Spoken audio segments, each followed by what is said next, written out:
अस्सलाम वालेकुम वरहमतुल्लाहि वबरकातुहू। वालेकुम अस्सलाम वरहमतुल्लाहि वबरकातुह। हजरत जहन में एक सवाल चल रहा है कि एक शख्स की दाढ़ी बिल्कुल ही नहीं है जी। और एक की दाढ़ी अगर है तो वो भी बहुत कम है, तो क्या ऐसे शख्स के पीछे नमाज पढ़ना जायज़ है? दूसरा अच्छा, ये कि क्या देवबंदी के पीछे या अहले हदीस के पीछे नमाज हो सकती है? तो भाई देखिए, नमाज का मामला, पहले तो आपने दाढ़ी का सवाल किया तो दाढ़ी का मैं ये अर्ज कर दूं। दाढ़ी एक मुट्ठी रखना ये नबी अलैहिस्सलाम की सुन्नत है।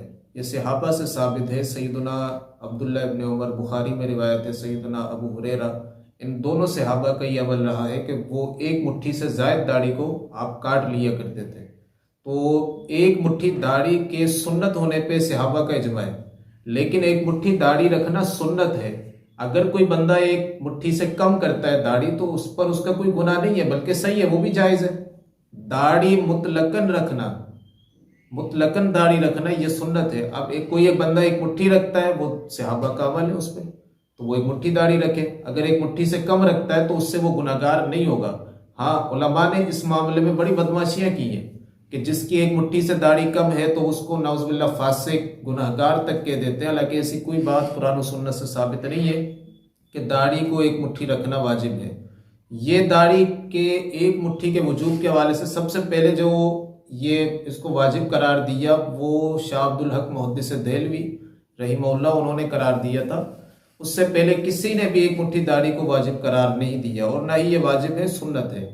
अगर कोई एक मुट्ठी से कम रखता है, मकसद ये हो कि दाढ़ी नजर आए, कि कहने वाला कहे कि इसकी दाढ़ी है, वो एक मुट्ठी हो या उससे कम हो या बिल्कुल ही कम हो, कोई मसला नहीं है। देखने में नजर आए, मर्द और औरत का फर्क वाज़ेह हो कि ये मर्द है ये औरत है, तो दाढ़ी एक मुट्ठी हो या उससे कम हो, कोई मसला नहीं है।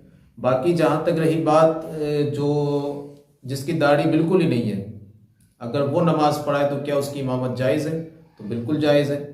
आप दाढ़ी मुंडे के पीछे आप नमाज पढ़ सकते हैं, आपकी नमाज हो जाएगी। इस पे इमाम बुखारी ने बाकायदा सही में अपनी सही में बाब कायम किया है। उसमें इमाम हसन बसरी का कौल लाते हैं। इमाम हसन बसरी ने कहा कि तुम बिदाती के पीछे नमाज पढ़ लो, उसकी बेदत उसके सर पर है। अच्छा, एक और रिवायत उसी बुखारी में उसी बाब के नीचे कि सैयदना उस्मान गनी रदी अल्लाह ताला अन्हु के पास एक बंदा आया। उसने कहा कि या अमीरुल मोमिनीन, मैंने फितनों के इमाम के पीछे नमाज पढ़ी है। तो इस पे सैयदना उस्मान गनी ने कहा कि कोई मसला नहीं, नमाज लोगों के अच्छे कामों में से एक बेहतरीन अच्छा काम है। तो जब वो अच्छे काम करें तो उनका साथ दो, और जब वो कोई बुरा काम करने लगे तो उनसे दूर रहो।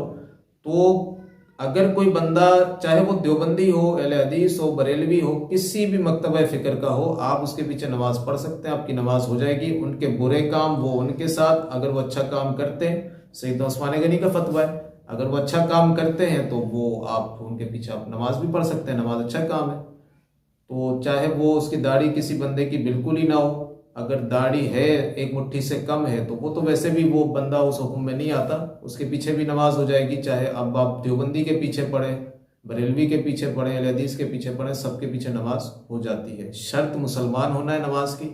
बंदा मुसलमान हो, उसको नमाज के मामलात का, मसाइल का इल्म होना चाहिए, उसकी किरात सही हो, कोई कुरान में लहन जली न करता हो।